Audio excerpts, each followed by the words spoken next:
ஆமென், ஆமென். 18ஆம் வசனத்தை ஒருவர் வாசிக்கலாம்.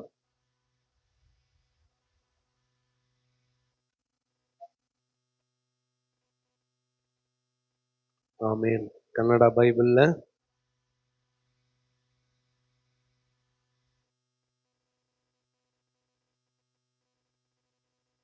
ஆமென். இங்கிலீஷ்ல.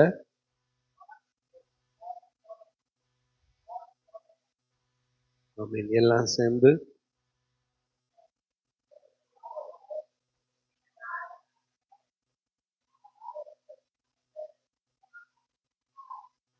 ஹல்லேலூயா. கைகளை தட்டி ஆண்டவருக்கு இது ஒரு அற்புதமான சங்கீதம். இந்த சங்கீதம் ஸ்தோத்திர சங்கீதம். A song of a psalm of praise. ஸ்தோத்திர சங்கீதம். நான் நினைக்கிறேன் 1 இல்ல 2க்கு தான் அந்த தலைப்பு. இன்னைக்கு காலையில வாசித்த 100ஆம் சங்கீதம், இதுக்கு அடுத்து 145ஆம் சங்கீதம். இந்த சங்கீதமானது கர்த்தருடைய பிரஸ்தாபத்தை, அவருடைய ராஜ்யத்தை, அவருடைய இரக்கத்தை கொண்டாடுகிற சங்கீதம். 3 காரியங்கள். அவருடைய மேன்மையை, அவருடைய பிரஸ்தாபத்தை, His greatness, His sovereignty, அவருடைய தனித்தன்மையை போற்றுகிற சங்கீதம். 2வது அவருடைய ராஜ்யத்தை போற்றுகிற சங்கீதம், His kingdom, அவருடைய ராஜ்யத்தை உயர்த்துகிற சங்கீதம். 3வது அவருடைய கிருபையை, அவருடைய தயவை பாராட்டுகிற சங்கீதம். அல்லேலூயா. ஒரு அல்லேலூயா சொல்லுங்க. அடுத்து இந்த சங்கீதம் தாவீதின் சங்கீதம், நமக்கு தெரிகிறது. இது ஆங்கிலத்துல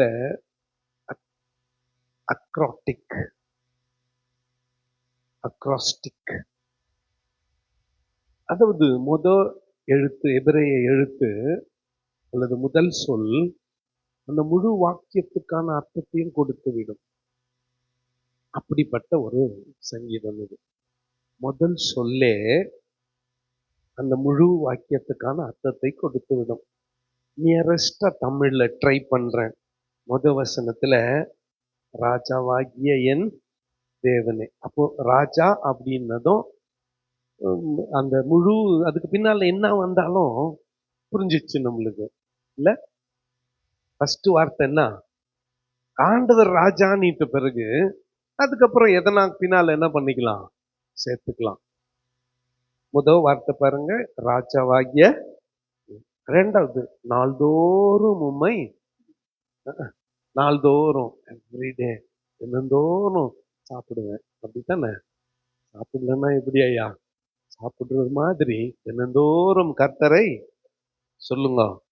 3வது கர்த்தர் பெரியவர். அப்படியே நீங்க இந்த முழு சங்கீதத்தையும் பார்த்துன்னு போலாம்.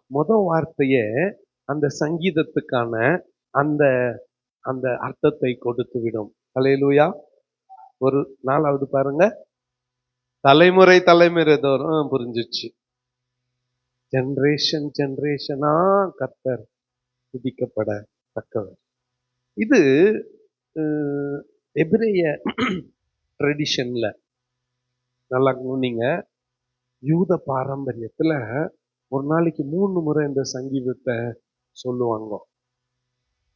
காலையில சாப்பாட்டுக்கு முன்னால இந்த சங்கீதத்தை மனப்பாடமா ஒப்புவிப்பாங்க. மத்தியான வேலைக்கும் காலையில சாப்பாட்டுக்கும் மத்தியில பிரஞ்சுன்னு ஒன்று சொல்லுவாங்கல்ல, 11 மணிக்கு சாப்பிடுவாங்களே, 11 மணிக்கு. அப்போ அதோட மாலை டேபிள்ல குடும்பமா உட்காந்து சாப்பிடுறதுக்கு முன்னால 145ஆம் சங்கீதத்தை மனப்பாடமா சொல்லுவாங்க. ஏறத்தாழ எல்லா யூதர்களுக்கும் இந்த சங்கீதம் மனப்பாடம். அடுத்து எல்லா சர்ச் ரிச்சுவல்ஸ், எல்லா சபையின் சடங்குகளிலும் இந்த 145ஆம் சங்கீதத்தை பாடுவார்கள். இதுக்கு ஒரு இடம் ஒதுக்கிடுவாங்க. எதுக்கு? 145ஆம் சங்கீதத்துக்கு ஒரு இடம், டைம் 5 நிமிஷம் ஒதுக்கிடுவாங்க. இதை சொல்லாம ஒரு ஆராதனை நிறைவு பெறாது. எதுக்கெல்லாம்? ஓய்வு நாள் ஆராதனையா இருக்கட்டும், பிள்ளைகள் பிரதிஷ்டை பண்றதா இருக்கட்டும், கல்யாணமா இருக்கட்டும், விருந்தா இருக்கட்டும், எதுனா இருக்கட்டும், 145ஆம் சங்கீதத்தை கண்டிப்பா பயன்படுத்துவாங்க. அவங்க குடும்பத்தில இது ஒரு பகுதி. 145ஆம் சங்கீதம் ஒவ்வொரு யூத குடும்பத்திலும் ஒரு பகுதி. நம்மளுக்கு கூட ஒரு ஒரு ஒரு எந்த வசனம் நமக்கு பிடிச்சிச்சோ இல்லையோ, எது பிடிச்சிச்சு? 103, 1, 2. என்ன அது? என் ஆத்துமாவே, என் முழு உள்ளமே, இந்த முகத்துல முழு சந்தோஷம் இந்த வசனத்தை கேட்டா தான். ஏன்னா அப்பாடா முடிஞ்சிச்சுடா, இல்ல? ஆமா தானே? அந்த சங்கீதத்தை கேட்டதும் போதண்டா சாமி, ஜோன்னு பேஞ்சின இந்த மழை இதோட நின்னுச்சு, முடிஞ்சிச்சுன்னு சொல்றேன்ல, அது தானே? ஆனா இந்த 145ஆம் சங்கீதம் ஒவ்வொரு குடும்பத்திலும் பங்காய் இருக்கிறது. கிறிஸ்தவ அமைப்புல, கிறிஸ்டியன் ட்ரெடிஷன், தேவனுடைய மேன்மையையும் அவரை துதித்தலின் முக்கியத்துவத்தையும் இந்த சங்கீதம் உணர்த்துகிறது. இந்த சங்கீதம் விசுவாசிகளை பார்த்து கர்த்தருடைய கிருபையை, அவருடைய இரக்கத்தை, அவருடைய அன்பை போற்றி பாடுங்கள் என்று நமக்கு இந்த சங்கீதம் நம்மை உற்சாகப்படுத்துகிறது. அவருடைய கிருபையை, அவருடைய இரக்கத்தை, அவருடைய அன்பை போற்றி பாடுங்கள். அல்லேலூயா. ஒரு அல்லேலூயா சொல்லுங்க. இதுதான் இந்த சங்கீதத்துக்கு பின்னால இருக்கக்கூடிய பின்னணி. ஆனா வசனத்தை நாம் தியானிக்க ஆரம்பிக்கும் பொழுது பெரிதான ஆசீர்வாதம் இந்த சங்கீதத்துல புதை பொருளை போல சங்கீதக்காரன் நமக்கென்று வைத்திருக்கிறான். அல்லேலூயா. ஒரு அல்லேலூயா சொல்லுங்க. நமக்கு தாவீது கதை கேட்க ஆசை. நம்ம தானே? கோலியாத்துன்னு ஒருத்தன் தான் தாவீது, கேட்க ஆசை. யாக்கோபு ஸ்டோரி கேட்க ஆசை. சாலமோன் கதை கேட்க ஆசை. நோவா தாத்தா பேழ கட்டினத ஆசை கேட்க. நல்லா கேட்கறதுக்கு நல்லா இருக்குது. நாங்களும் பழகிட்டோம். கதை சொல்லியே உங்களை எங்க கைக்கிழியே வச்சுக்கிட்டு பழகிட்டோம். ஆமா, அப்பதான் நாங்க பாதுகாப்பு. உங்களுக்கு பைபிளை எப்படி படிக்கிறதுன்னு சொல்லி கொடுத்துட்டா, அப்புறம் நாங்க படிக்காம வந்து முன்னால நின்னா நீங்க கண்டுபிடிச்சிருவீங்க.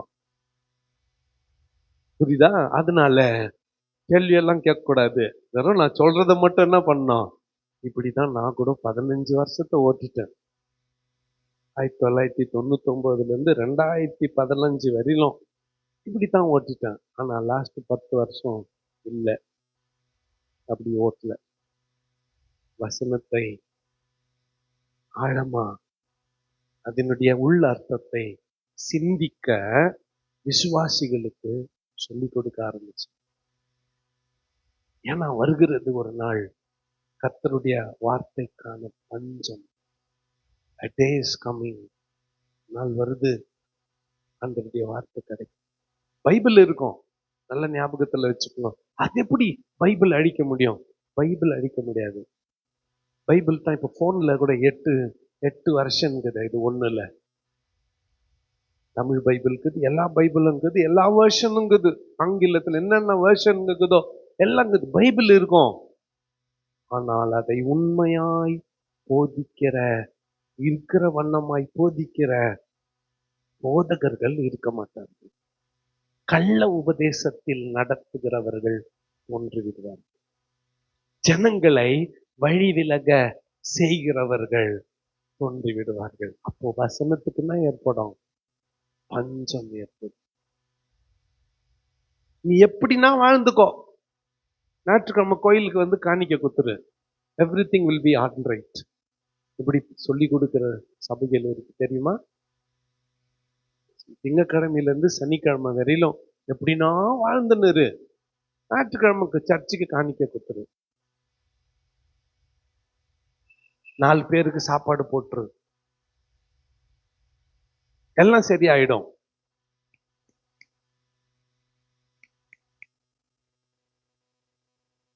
டேய்,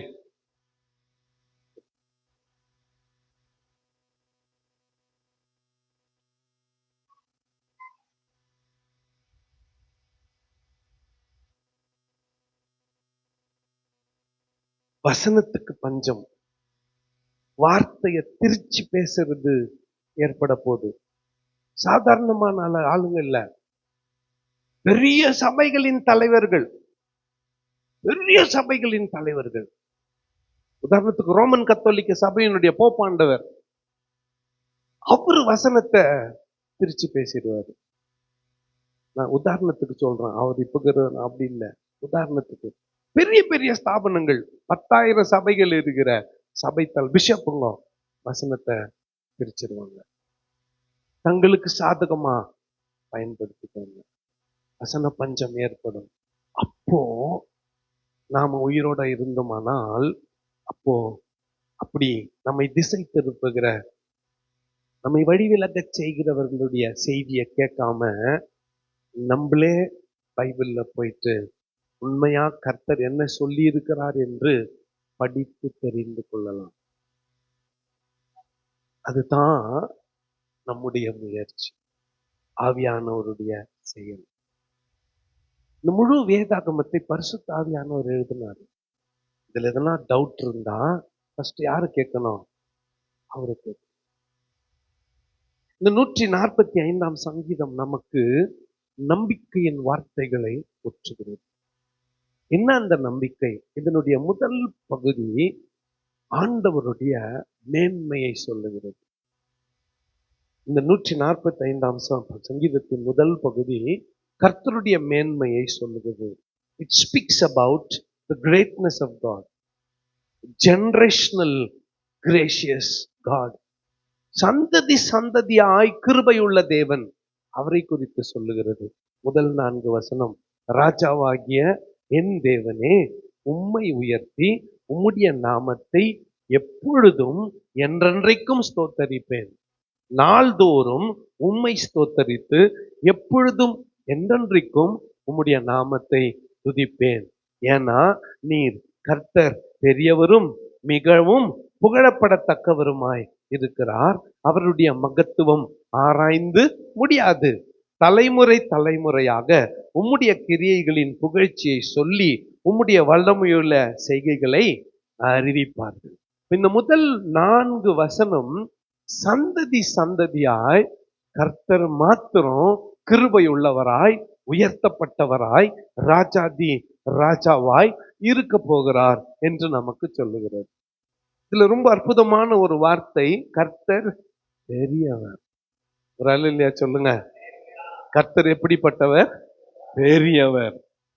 நான் இயேசு பெரியவர், கர்த்தர் பெரியவர் உடனே எனக்கு மனசுல ஞாபகம் வர்றது நான் பயன்படுத்தின பழைய ஹீரோ ஹோண்டா சிகப்பு வண்டி. நம்ம கிட்ட மாற்ற எல்லா வண்டியும் அவஸ்தைப்படும்.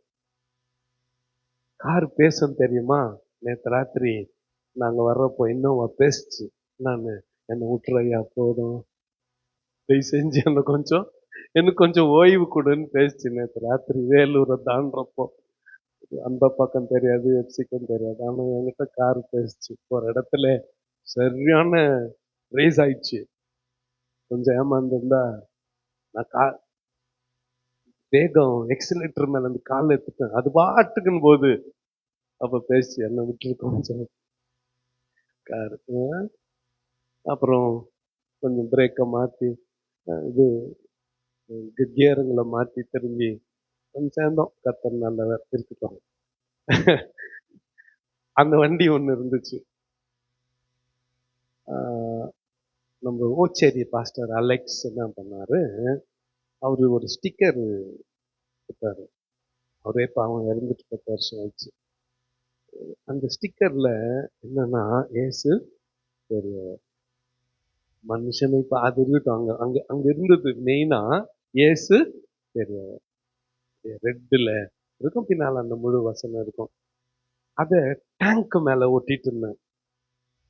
ஃப்ரண்ட்ல டேங்க் மேல ஒட்டிட்டு இருந்தேன். வீட்டுக்கு தெரிஞ்சு தெரியாம அந்த வண்டி எங்கெல்லாம் போயிருக்கு தெரியுமா?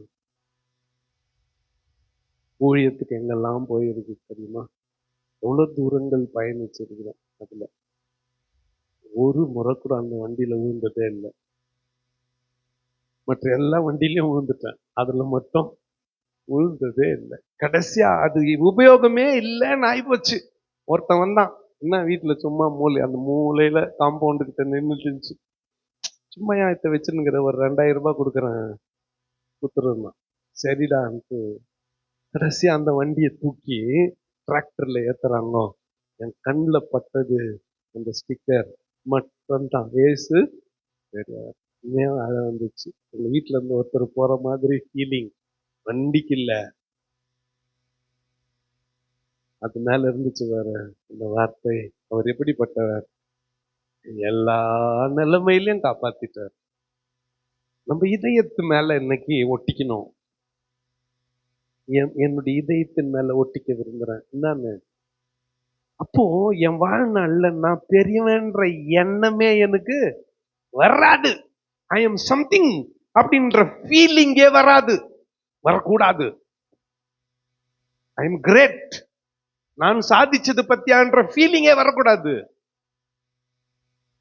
அவர் மட்டும் பெரியவராய் இருக்க வேண்டும். அவர் பெரியவராய் இருந்தா எல்லாம் சின்னதா போயிடும். இல்லையா சொல்லுங்க. இது ஒரு ஒரு சின்ன கம்பேரிட்டிவ் ஸ்டடி. உதாரணத்துக்கு சூரியன் எவ்வளவு பெருசு அப்படின்னா ஒரு பெரிய உருண்டை. அது பூமி எவ்வளவு பெருசு, ஒரு சின்ன டாட். சூரியனுக்கும் பூமிக்கும் ஒப்பீடு, சூரியன் என்பது ஒரு பெரிய உருண்டை, பூமி என்பது ஒரு சின்ன டாட். சூரியனுக்கும் பூமிக்குமே இந்த ஒப்பீடுனா நம்ம எங்க இருப்பாங்க? இந்த முழு பூமியே ஒரு டாட்டா, ஒரு புள்ளி. அதுல உங்க வீடு எங்க இருக்குது சொல்லுங்க. உங்க வீடு கண்டுபிடிங்க. சரி, உங்க வீட்டை கண்டுபிடிச்சிட்டீங்க, நீங்க எங்க இருக்கிறீங்க கண்டுபிடிங்க. ஒரு 10 பெட்ரூம் கொண்ட பெரிய வீடு, மேன்ஷன். அங்க நீ எங்க இருக்கிறன்னு பார்த்தா ஒரு bed, king size bed, 6x6 இல்ல, தேக்கு மரம் இல்ல, பெரிய கிங் சைஸ் பெட்டு கிட்டும். உன் இடம் எங்க சொல்லு? உன் இடம் எங்க? ஒரு மூலையில முடங்கி போறதுக்கு. எதுக்கு இந்த பிரச்சனை? கடைசியா நீ என்ன ஒரு மூலையில முடங்க போற, ஒரு மூலையில, அந்த லாஸ்ட்ல கொஞ்சம் இடம், அவ்வளவுதான். முழு பெட்டில நீ படுக்க போறது இல்ல. நல்லா இருக்காது அப்படி படுத்தா. ஒரு ஓரத்துல ஒதுங்கிடணும், அதுதான் சிறப்பு. கொஞ்சம் யோசனை பண்ணி பாருங்க. உனக்கு பெருசா ரொம்ப ரொம்ப உயர்வா போய் என்ன பண்ண போற? நிறைய சம்பாதிக்கணும், சம்பாதிச்சு என்ன பண்ண போற? நிறைய சேர்த்து வைக்கணும், சேர்த்து வச்சு என்ன பண்ண போற? என்ன பண்ண போற? காப்பாத்துமா உண்ணாது? காப்பாத்தாது. அப்பா எப்படி? எப்படின்னா ஒரு 100 kg டெக்ஸ் அல்ல பிரியாணி செய். உனக்கு தேவையானது தட்டுல சாப்பாடு வேணாம் அப்படின்னு விட்டு விடுகிற நாட்கள் உண்டு. அப்படித்தான் நேற்று கூட ஆச்சு.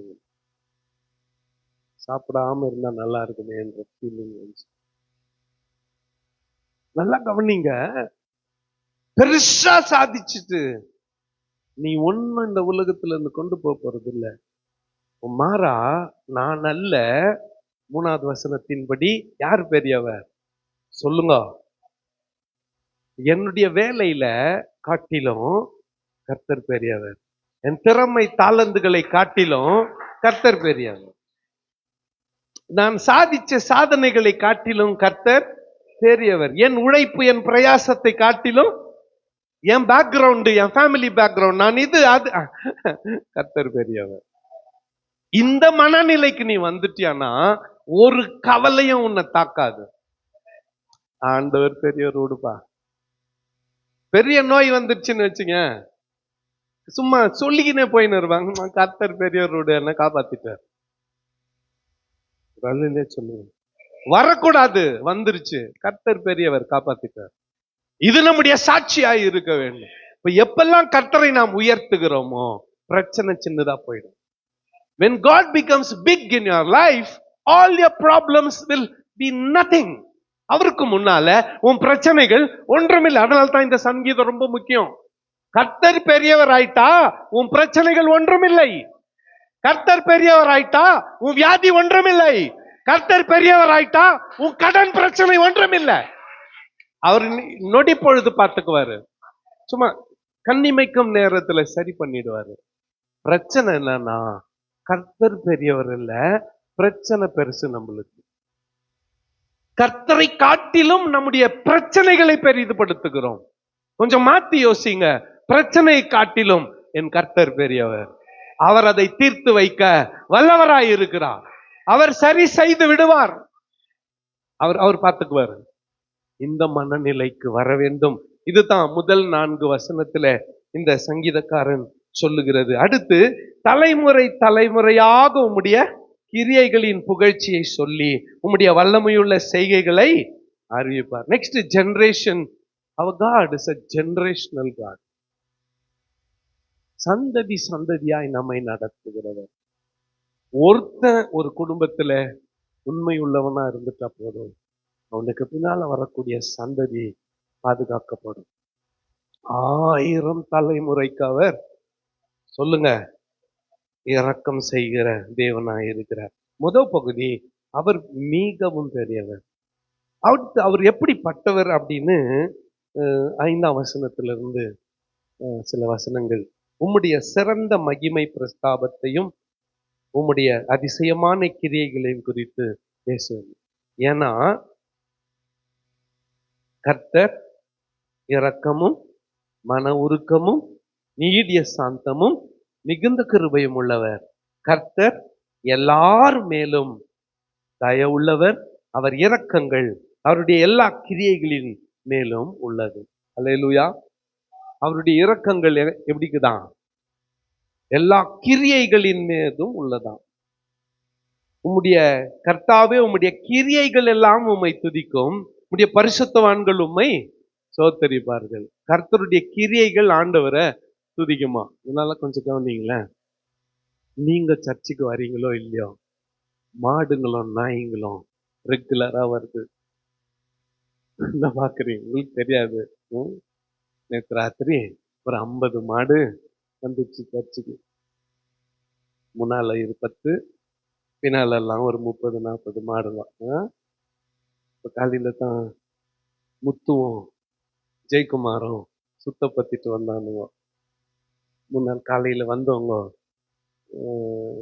பாட்டிமாருங்க முன்னால கிளீன் பண்ணாங்க. நம்ம பாப்பு சிஸ்டர் எல்லாம் முன்னால கிட்டோம். நேற்று ராத்திரியே ஃபர்ஸ்ட் சர்வீஸ் மாடுங்களுக்கு முடிஞ்சிச்சு. ஃபர்ஸ்ட் சர்வீஸ் முடிஞ்சிச்சு. அதுங்க என்ன டைமுக்கு வந்துச்சு தருமா? ஆண்டவர் வர்றதுக்கு முன்னாலே, பாஸ்டர் வர்றதுக்கு முன்னாலே அதுங்க காத்து நினைச்சுங்க. நேற்று ராத்திரி மழை வந்து சேர்ந்தோம். மாடு ஃபுல்லா இறங்கி குச்சியை தாட்சி ஓட்டிடலாமான்ட்டு எண்ணம். போய் குச்சி கூட கையில் எடுத்துட்டேன். அப்புறம் மழைக்கு எங்கே போவோம், அதுங்க இல்லட்டா இருந்துட்டு போட்டது என்ன போ. காலையில தான் எழுந்து போனாங்க. அவருடைய கிரியைகள், கிரியேஷன், அவரை துதிக்கவும். மாடெல்லாம் துதிக்க வந்துக்குது, நம்ம தான் துதிக்க வரல. மாடெல்லாம் துதிக்க வந்துக்குது பிரதர், நம்ம தான் துதிக்கிறது. அவருடைய கிரியைகள் ஆண்டவரை துதிக்கின்றன. ஆண்டவருடைய கிரியைகள் ஆண்டவரை துதிக்கின்றன. கர்த்தருடைய பரிசுத்தவான்கள் உம்மை ஸ்தோத்தரிப்பார்கள். அடுத்து, கர்த்தர் இரக்கமும் மன உருக்கமும் நீடிய சாந்தமும் மிகுந்த கிருபையும் உள்ளவர். எனக்கு தெரிஞ்சு இது 4வது ஆள் இப்ப சொல்றது. முதல் ஆள் யாரு? மோசே. 2வது ஆள் யாரு? யோனா. 3வது ஆள் யாரு? இன்னொரு மைனர் ப்ராஃபெட். 4வது ஆள் யாரு? தாவீது. இது என்ன? கர்த்தர் இரக்கமும் மன உருக்கமும் நீடிய சாந்தமும் மிகுந்த கிருபையும் உள்ளவர். கர்த்தர் பிள உண்ட கண்மலை இருக்குல்ல, மோசையை வச்சுட்டு தம்முடைய கரத்தை மூடி கடந்து போயிட்டு கையை எடுத்தாரு பாரு. அப்ப சத்தம் போட்டு மோசே கத்தனா, கர்த்தர் இரக்கமும் மன உருக்கமும் நீடிய சாந்தமும் மிகுந்த. அடுத்து அதே மாதிரி யோனா, நீர் இரக்கமும் கோமா டென்ஷனா சொன்ன, நீர் இரக்கமும் மன உருக்கமும் நீடிய சாந்தமும் மிகுந்த கிருபையும் உள்ளவர் அப்படின்னு என்ன முன்னாலேயே நினிவேக்கு போவாம எங்க போன? தர்சிசுக்கு போன. யோனா சொன்னான், தாவீது சொல்றான், கர்த்தர் எப்படிப்பட்டவர்? இரக்கமும் மன உருக்கமும் நீடிய சாந்தமும். பக்கத்துல இருக்கிறவங்கள பார்த்து சொல்லுங்க கொஞ்சம், கர்த்தர் இரக்கமும். எழுப்பி சொல்லுங்க, இரக்கமும் மன உருக்கமும் நீடிய சாந்தமும் மிகுந்த கிருபையும். அடுத்த வசனம், கர்த்தர் எல்லார் மேலும். சொல்லுங்க, யார் மேல? வெறும் பாஸ்டர் மேல மட்டுமா? வெறும் பாஸ்டருக்கு மட்டுமா? என்ன சொல்லுது? சொல்லுங்க, பக்கத்துல கையை பிடிச்சுன்னு சொல்லுங்க, எல்லாரும் மேலும். எல்லாரும் மேலும் தயவு உள்ளவர். You are included brother. நீ நீ ரிஜெக்டட் இல்ல. உன் அப்ளிகேஷன் ரிஜெக்டட் இல்ல. நீ உதாசீனப்படுத்தப்படவில்லை. நீ எண்ணிக்கைக்கு இல்லாதவன் இல்ல. யூ ஆர் நாட் கவுண்டட்னு சொல்ல. உன் பேர் வராம போயிடல. You are included. உன் பேர் இருக்கு. உன் பேர் இருக்கு. அவர் உன் மீது இரக்கம் உள்ள தேவனாய் இருக்கிறார். கர்த்தர் எல்லார் மேலும் தயவு உள்ளவர். அவர் இரக்கங்கள் அவருடைய எல்லா கிரியைகளின் மேல் உள்ளது. கிரியேஷன்ஸ் மேலேயே இரக்கம் உள்ளவனா. ஆடு மாடு மிருகங்கள் மேலேயே, இயற்கையின் மேலேயே ஆண்டவர் இயற்கையின் மேலே இரக்கம் உள்ளவர். அடுத்து, ஆண்டவருடைய ராஜ்யம் எப்படிப்பட்டது? அவருடைய கிங்டம் எப்படிப்பட்டது? 12, 13 வசனங்களை அனைவரும் சேர்ந்து வாசிக்கலாம்.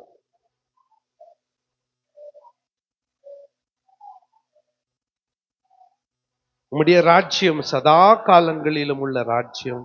உம்முடைய ஆளுகை தலைமுறை தலைமுறையாக உள்ளது. கர்த்தருடைய ராஜ்யம் எப்படிப்பட்டது பாருங்க. உம்முடைய ராஜ்யம் சதா காலங்களிலும் உள்ளது. உம்முடைய ஆளுகை தலைமுறை தலைமுறையாக உள்ளது. உம்முடைய ராஜ்யத்தின் மகிமையை அறிவித்து உமது வல்லமையை குறித்து பேசு. இயேசுநாதர் ரொம்ப தெளிவா சொன்னாரு. ஃபர்ஸ்ட் யோவான் ஸ்நானகன் சொன்னான், மனம் திரும்புங்கள், பரலோக ராஜ்யம் சமீபமா இருக்கு. இயேசுநாதர் என்ன சொன்னாரு? அந்த தேவனுடைய ராஜ்யம் உங்களிடத்தில் வந்திருக்கிறதுன்னு சொன்னார். அந்த தேவனுடைய ராஜ்யம் உங்களிடத்தில் வந்திருக்கிறதுன்னு சொன்னார். கிறிஸ்துவே அந்த ராஜ்யம். Christ is the kingdom. அவர் தான் அந்த ராஜ்யம்.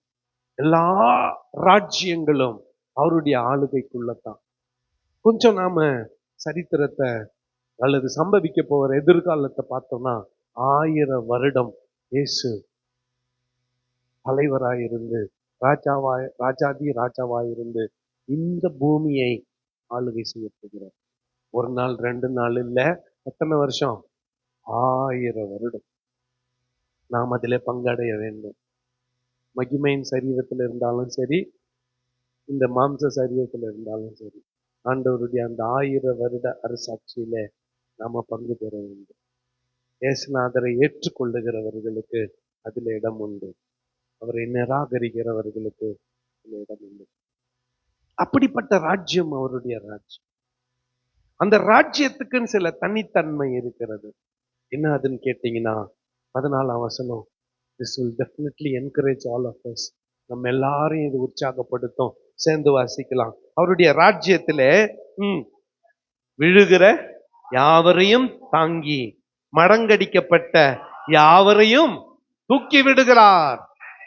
விழுகிற யாவரையும் அவர் தாங்குகிறார். கர்த்தர் விழுகிற யாவரையும் தாங்குகிறார். மடங்கடிக்கப்பட்ட யாவரையும் அவருடைய ராஜ்யம் அப்படிப்பட்டது. இப்போ இடரலை குறித்து நீ கவலைப்படாத. இடரலை குறித்து என்ன பண்ணாத, கவலைப்படாத. தள்ளாடுகிற நிலைமை, தள்ளாடுகிறன்ற வார்த்தையை பயன்படுத்த விரும்பல, சறுக்கி விழுகிறது. தள்ளாடுறதுனாக்கா என்ன ஆயிடுச்சு தெரியுமா? தள்ளாடுறது ஆயிடுச்சு, ரொம்ப போயிட்டாரு. தப்பா புரிஞ்சுக்கிறான் பசங்க நம்மள. தள்ளாடுகிறது இல்லை, சறுக்கி விழுகிற ஒரு நிலைமை இருக்கும்போது கவலைப்படாத, கர்த்தரே உன்னை தாங்குகிறவராக. விழுகிற யாவரையும் கர்த்தர் என்ன பண்றாரு? தாங்குகிறார். மடங்கடிக்கப்பட்ட யாவரையும் அடிச்சு அடிச்சு தலைமையில அடிச்சு கீழே தள்ளிட்டாங்கோ, பிரச்சனை இல்லை, கையை பிடிச்சு என்ன பண்ணாரு? அல்லேலூயா. அவருடைய ராஜ்யத்தின் மேன்மை இது. ஆகவே என் கால் தள்ளாடுகிறதுன்னு சொல்லாத, என் இடுப்புக்கு பலன் இல்லைன்னு சொல்லாத, கழுத்து நிக்கல ஆடுதுன்னு சொல்லாத. சுகர் வந்துச்சு, பிபி வந்துச்சு, தைராய்டு வந்துச்சு, கொலஸ்ட்ரால் வந்துச்சுன்னு சொல்லாத. எல்லாருக்கும் அது எல்லாருக்கும் பாதி பேர் கண்டுபிடிச்சுங்க, மீதி பேர் இன்னும் கண்டுபிடிக்கல. எல்லாருக்கும் அது பாதி பேருக்கு அது வெளியே தெரியுது, மீதி பேருக்கு அது வெளியே தெரியல. எல்லாருக்கும் கவலைப்படாத. விடுகிற யாவரையும் அவர் தாங்குகிற தேவனாயிரு. மடங்கடிக்கப்படுகிற யாவரையும் அவர் தூக்கி விடுகிற தேவனாயிருக்கிறார். எல்லா ஜீவன் அவருடைய ராஜ்யத்துல பாருங்களேன், ஆண்டவருடைய ராஜ்யத்துல எல்லா ஜீவன்களின் கண்களும் உம்மை நோக்கி கொண்டிருக்கிறது. ஏற்ற வேளையில நீர் அவைகளுக்கு ஆகாரம் கொடுக்கிறார். படி அளக்கிறார். மிருக ஜீவன்களுக்கே ஆகாரம் கொடுக்கிறாராம். அதெல்லாம் கொஞ்சம் கவனிங்களேன், இதுல ஒரு சூப்பர் ரகசியம் காத்துங்குது. மிருக ஜீவன்களுக்கு ஆகாரம் கொடுத்து அத்த புஷ்டியா வளர்க்கிறாராம். ஏன்னா அப்பத்தானே நம்ம அத்தை சாப்பிட முடியும். நல்லாக்குது இல்ல இது? ஆண்டவர் என்னத்துக்கு மிருக ஜீவன்களுக்கு சாப்பாடு கொடுக்கணும்? நீ அத்தை சாப்பிடணுமே. படக்க மாட்ட சாப்பிட்டா நல்லா இருக்காது இல்ல? உயிர் போது கோழி டக்குன்னு கழுத்து அறுத்துட்டா அத்தை சாப்பிடணுமா? நல்ல கொழுப்புள்ள நல்ல வடக்கோழின்றாங்களே அந்த மாதிரி, அல்லது நல்ல குறும்பாடுன்றாங்களே அந்த மாதிரி. அப்போ அந்த மிருகம் போஷிக்கப்பட வேண்டும். பாருங்களேன், எல்லா ஜீவன்களின் கண்களும் உம்மை நோக்கி கொண்டிருக்கிறது. ஏற்ற வேளையில நீர் அவைகளுக்கு ஆகாரமாய் கொடுக்கிறீர். நீர் உமது கையை திறந்து சகல பிராணிகளின் வாஞ்சையையும், இது மிருகங்களின் வாஞ்சையை ஆண்டவர் என்ன பண்றாராம்? திருப்தி ஆக்குகிறார். அவர் வெறும் நம்மளை பத்தி மட்டும் கவலைப்படுறாரு நினைச்சுக்கிறீங்களா? மிருக ஜீவன்களின் மீது கூட அவர் கரிசனம் உள்ளவராக. அப்போ உனக்கு எனக்கு ஏன் கவலை brother? Why are you worried? ஏன் கவலைப்படுற? அவரை மிஞ்சி உனக்கு எதுவுமே நடக்காது. ஞாபகத்துல வச்சுக்கோங்க, அவர் பெரியவர். அவர் மிஞ்சி உன் வாழ்க்கையில எதுவுமே நடக்க போறது இல்லை. ஆகவே நீ எதை குறித்து என்ன பண்ணாத, கவலைப்படாது. 17ஆம் வசனத்துல கர்த்தர் தமது வழிகளிலெல்லாம் நீதி உள்ளவரும் தமது கிரியைகளிலெல்லாம் கிருபை உள்ளவருமாயிருக்கிறாரா. God is gracious on his creation. அவருடைய கிரியையின் மேல கிருபை உள்ளவரா இருக்கிறார். இவ்வளத்தையும் சொன்னவன் நமக்கு இன்னைக்கு பஞ்ச் டைலாக்ன்றாங்களே, அச்சாரமான தலையங்கமான வார்த்தை 18ஆம் வசனத்துல எல்லாம் சேர்ந்து வாசிக்கலாம்.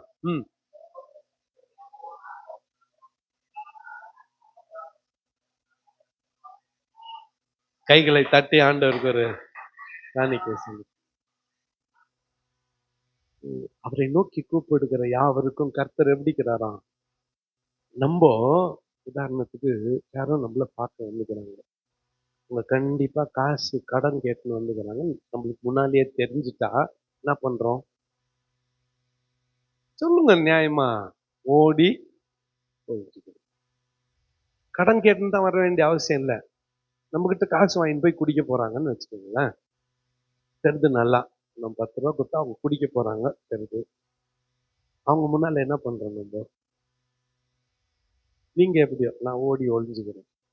அவங்க கேட்டுட்டாங்களேன்னு என்னால கொடுக்காம இருக்க முடியாது.